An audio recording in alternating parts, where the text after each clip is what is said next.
2017년도 추가 경정 예산안은 가결되었음을 선포합니다. 추가 경정 예산안이 극적으로 통과됐지만 정부의 증세 논의가 본격화되면서 야당은 일제히 비판하고 나섰습니다. 정부는 당장 다음 달 초 발표할 세법 개정안에 반영한다는 방침입니다. 예, 지난 토요일 추경이요 45일 만에 국회 본회의를 힘겹게 통과했습니다. 근데 이제 통과 과정에서도 여당 의원이 26명이나 불참하는 바람에 정족수를 못 채우는, 그래서 기다려야 되는 참 웃지 못할 해프닝도 있었죠.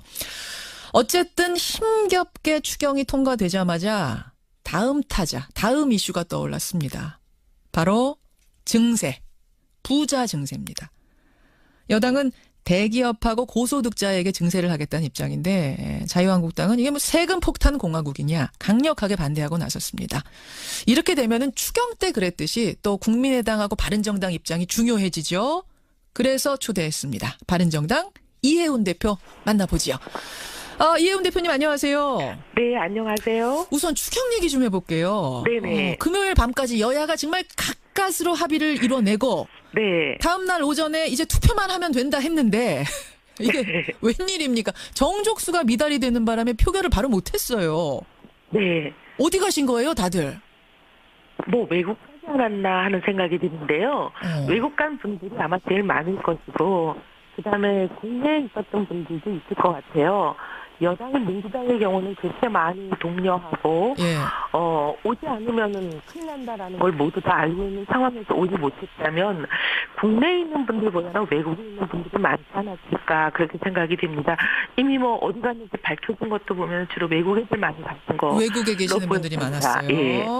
근데 뭐 이제 다들 골고루 안 왔습니다만 특히 여당 의원 120명 가운데 26명이 안 온 게 제일 충격적일 수밖에 없는 것이 정말 여당이 우원식 원내대표 밤잠을 설쳐가면서 설득한다.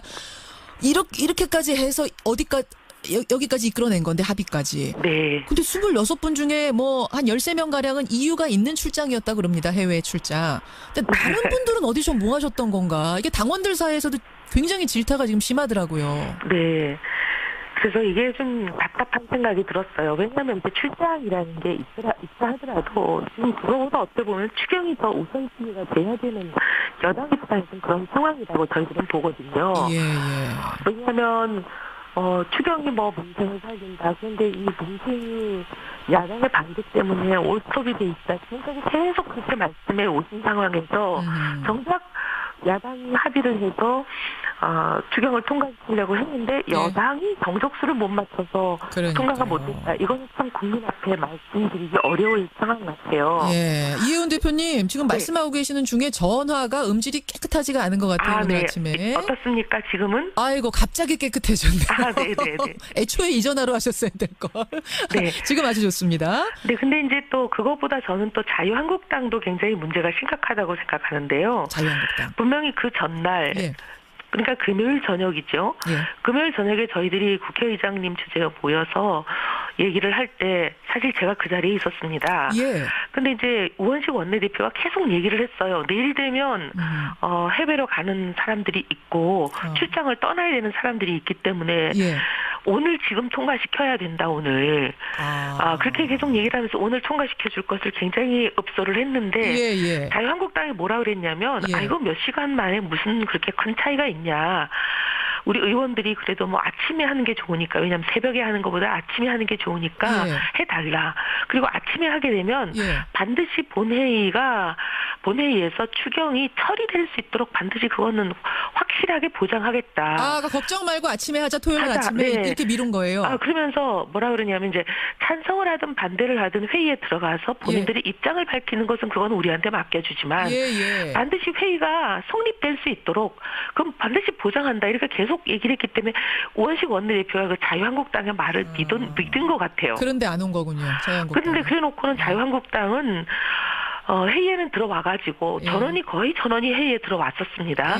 회의에 들어와 놓고 막상 이것을 표결하려고 그러니까 다 나가버려서 의결정 족수가 안 되게 만들어버렸죠. 골탕 먹인 거예요? 뭡니까 결과적으로? 그렇죠. 합의를 깨고 어떻게 보면은 아주 속된 말로 시인을 배신한 거죠. 배신한 거 아니냐. 알겠습니다. 그 사정이 그렇게 된 거군요. 네. 그날의 그 웃지 못할 해프닝 하여튼 많은 분들이 주말 내내 이야기를 했습니다. 그 뒤 이야기를 좀 들었고. 자유한국당의 일차적인 책임. 네. 그다음에 어떻게 보면 그 자유한국당이 항상 보면은 합의를 어기고 신뢰를 배신하고 늘 보면 말을 지키지 않는 당인데 그 당을 너무 순진하게 믿었던 것도 조금 어떻게 보면 미숙했다고 보고요. 알겠습니다. 근데 어쨌든 미숙했다 하더라도 본인들 그 해외 나간 의원들을 제대로 네. 못 챙긴 민주당도 조금 미숙했다 그렇게 보죠. 바른정당 이해운 대표 만나고 있습니다.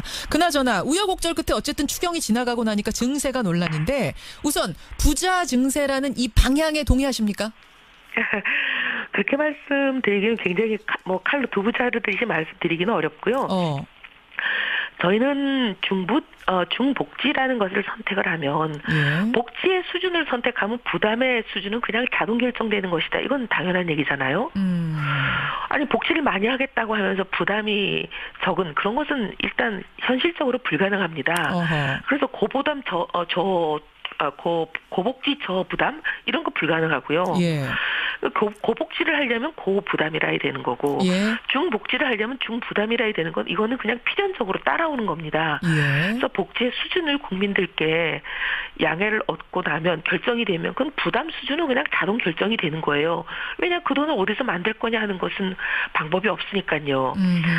그래서 저희들은 그동안 대선 기간 동안에 복지 중부담을 하겠다라고 늘 말씀을 드렸는데 지금 문재인 정부는 문제가 뭐냐면 저희보다 훨씬 많은 복지 수준을 약속을 드린 거예요. 말하자면 고복지라고 보시는 거예요. 지금 저희보다는 훨씬 부담이 복지가 높죠. 근데 지금 증세는 하나도 없다고 지금까지 계속 말씀해 오셨거든요. 불과 증세를 해야 된다라고 얘기하는 7월 20일 하루 전인 7월 19일까지 뭐라 그랬냐면 증세는 제로라고 했어요. 근데 이런 부분에 대해서 그동안 대선 때 그럼 국민께 드린 말씀이 잘못됐다. 이걸 바꿔야 된다라고 먼저 사과부터 해야 돼요. 아까 방향은 이렇게 갈 수밖에 없다는 거 이해운 대표 이해하고 아는데 근데 말을 지금 바꾼 게 아니냐. 이 부분에 대해서 양해 사과부터 있어야 된다. 네. 왜냐하면 대선 시간 내내 문 대통령 뭐라 그러셨냐면 재원 소요도 얘기하신 게 엉터리예요. 지금 5년간 178조 든다고 후보 때부터 또 지금까지 계속 얘기하고 있지만 이거 턱도 없이 모자라는 액수거든요. 왜냐하면 예를 들어 보겠습니다. 그중에 공무원 채용하는 거 17만 4천 명. 당시 문 후보가 24조 든다고 얘기했고 지금도 계속 24조예요. 그런데 국가기관인 예산정책처가 얼마 전에 뭐라고 발표했냐면 이거 328조 소요된다. 차이가 나도 너무 나는 액수잖아요. 그러니까 이게 얼마가 드는지부터 정확하게 말씀하셔야 되고 그다음에 그 얼마가 드는지가 드는지는 좀 두 번째로 접어놓는다 하더라도 불과 며칠 전까지만 하더라도 어떻게 필요 재원을 조달하느냐 소위 말하는 국가재정전략회의 첫날만 하더라도 뭐라 그랬냐면 100대 국정과제를 발표하면서 공약 실행하는 데 드는 돈은 정부가 지출을 좀 아껴 쓰는 걸로 하나 하고 그다음에 탈루 세금을 추징하는 그런 방법 등 세입을 확충하는 거 그거 두 가지로만 하겠다. 증세는 없다. 이렇게 얘기를 했거든요. 근데 이제 민주당 쪽의 입장을 들어보니까 그렇더라고. 이거는 그러니까 세금을 증세한다기보다는 박근혜 정부 거치면서 법인세 같은 거 줄여놨던 거 덜 받도록 해놨던 거를 다시 정상화시키는 정도다. 특별히 증세가 아니다라고 설명하던데요.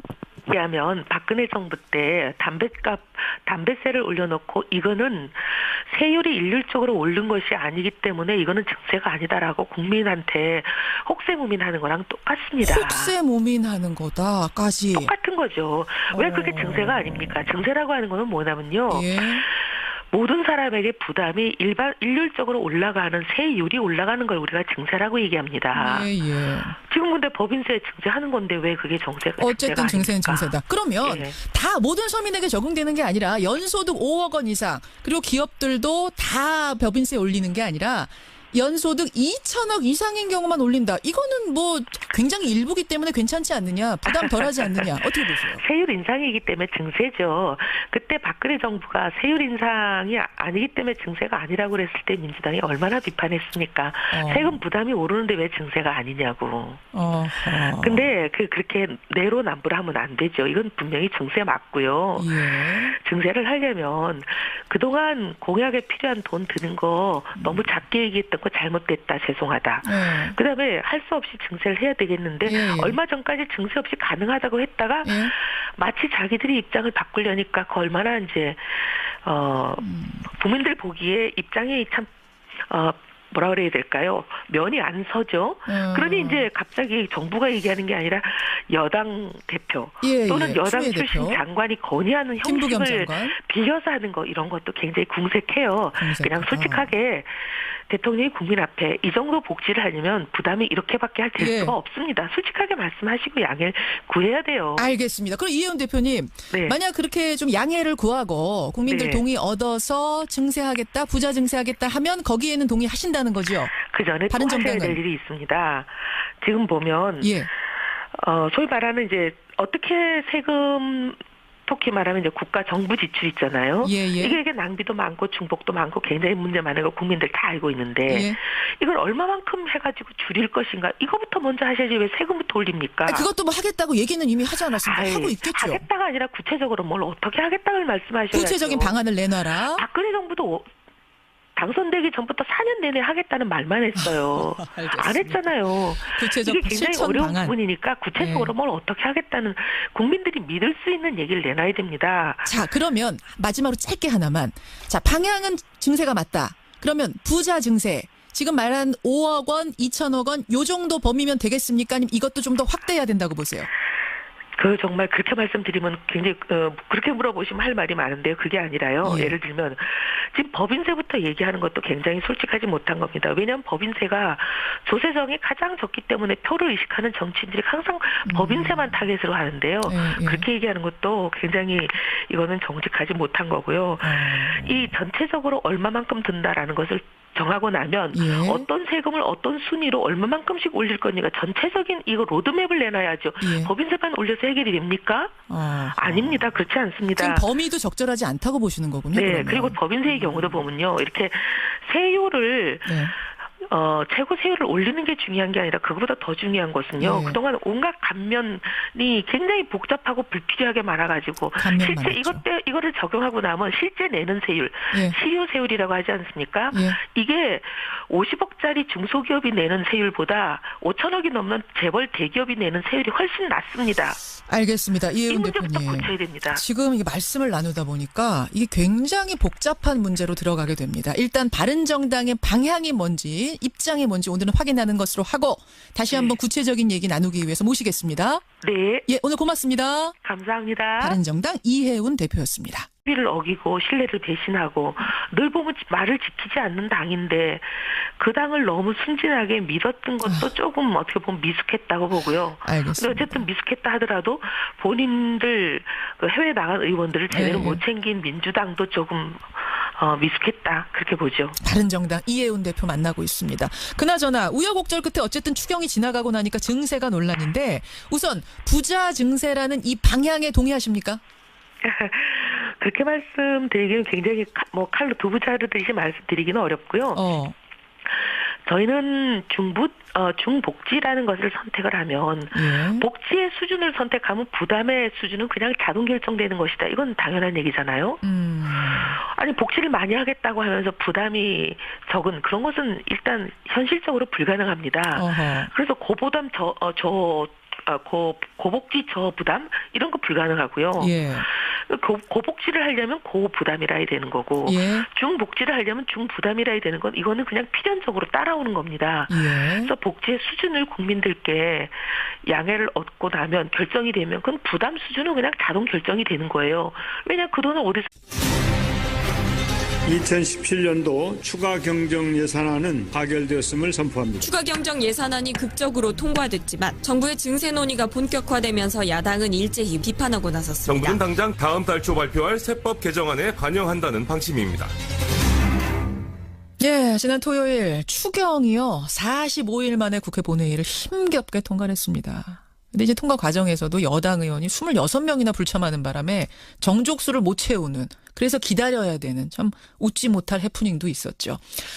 어쨌든 힘겹게 추경이 통과되자마자 다음 타자, 다음 이슈가 떠올랐습니다.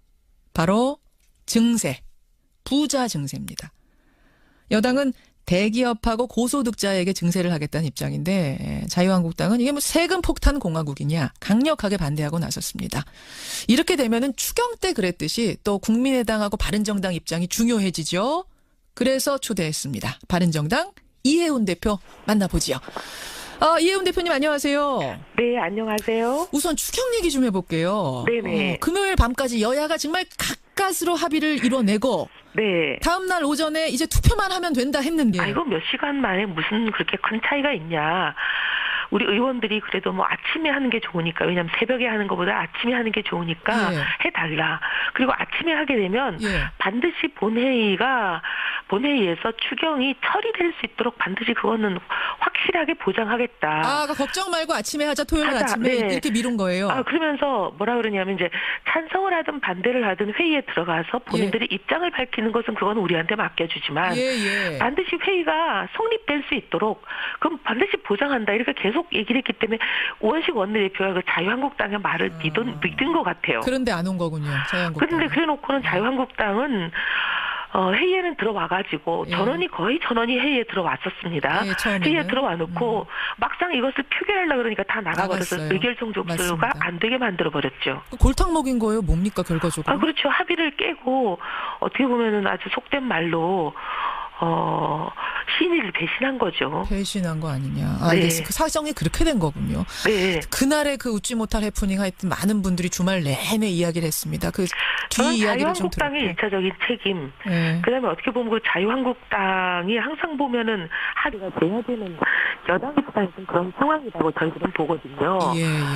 왜냐하면 추경이 뭐 민생을 살린다. 그런데 이 민생이 야당의 반대 때문에 올스톱이 돼 있다. 지금까지 계속 그렇게 말씀해 오신 상황에서 정작 야당이 합의를 해서 추경을 통과시키려고 했는데 여당이 정족수를 못 맞춰서 그러니까요. 통과가 못했다. 이거는 참 국민 앞에 말씀드리기 어려울 상황 같아요. 예. 이혜원 대표님 지금 말씀하고 계시는 중에 전화가 음질이 깨끗하지가 않은 것 같아요. 오늘 아침에. 어떻습니까 지금은? 아이고 갑자기 깨끗해졌네요. 네네네. 애초에 이 전화로 하셨어야 될 걸. 네. 지금 아주 좋습니다. 네, 근데 이제 또 그것보다 저는 또 자유한국당도 굉장히 문제가 심각하다고 생각하는데요. 자유한국당. 분명히 그 전날 예. 그러니까 금요일 저녁이죠. 예. 금요일 저녁에 저희들이 국회의장님 주재로 모여서 얘기를 할 때 사실 제가 그 자리에 있었습니다. 예. 근데 이제 우원식 원내대표가 계속 얘기를 했어요. 내일 되면 해외로 가는 사람들이 있고 출장을 떠나야 되는 사람들이 있기 때문에 예. 오늘 지금 통과시켜야 된다 오늘. 그렇게 계속 얘기를 하면서 오늘 통과시켜 줄 것을 굉장히 읍소를 했는데 예. 자유한국당이 뭐라 그랬냐면 네. 이게 웬일입니까? 정족수가 미달이 되는 바람에 표결을 바로 못했어요. 네. 어디 가신 거예요, 다들? 뭐 외국 가지 않았나 하는 생각이 드는데요. 외국 간 분들이 아마 제일 많을 것이고 그다음에 국내에 있었던 분들도 있을 것 같아요. 여당인 민주당의 경우는 그렇게 많이 독려하고 오지 않으면은 큰일 난다라는 걸 모두 다 알고 있는 상황에서 오지 못했다면 국내에 있는 분들보다는 외국에 있는 분들이 많지 않았을까 그렇게 생각이 됩니다. 이미 뭐 어디 갔는지 밝혀진 것도 보면 주로 외국 애들 많이 갔던 거. 외국에 계시는 분들이 많았어요. 예. 근데 뭐 이제 다들 골고루 안 왔습니다만 특히 여당 의원 120명 가운데 26명이 안 온 게 제일 충격적일 수밖에 없는 것이 정말 여당이 우원식 원내대표 밤잠을 설쳐가면서 설득한다. 이렇게까지 해서 여기까지 이끌어낸 건데 합의까지. 네. 근데 26분 중에 뭐 한 13명 가량은 이유가 있는 출장이었다 그럽니다. 해외 출장. 근데 다른 분들은 어디서 뭐 하셨던 건가? 이게 당원들 사이에서도 굉장히 질타가 지금 심하더라고요. 네. 그래서 이게 좀 답답한 생각이 들었어요. 왜냐하면 이제 출장이라는 게 있다 하더라도 지금 그거보다 어떻게 보면 추경이 더 우선시